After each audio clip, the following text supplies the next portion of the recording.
Primeiramente, bom dia. Bom dia. Tem sido um prazer preparar esse estudo para os irmãos.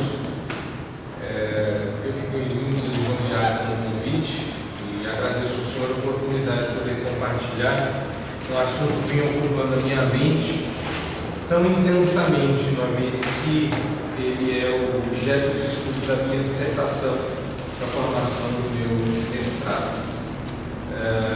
Como ele bem disse, aqui, formado pelo JMC, validei lá no Mackenzie, terminando o Jumper, e desde o começo desse ano pastoreando a Igreja Presbiteriana de Poá. E eu também,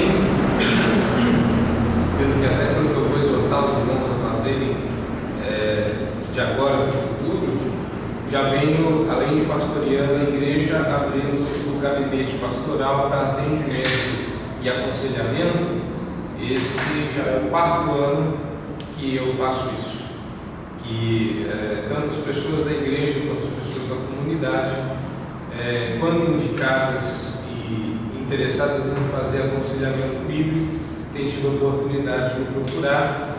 E eu tenho a grata alegria de, neste ano, inaugurar um projeto que vem estado no meu coração já há alguns anos, que é ainda em um estágio muito embrionário, mas cremos que o Senhor vai, como já tem dado bastante conhecimento, nós temos um núcleo de MDA, de um núcleo em Ministério Discipulado e Aconselhamento. É um futuro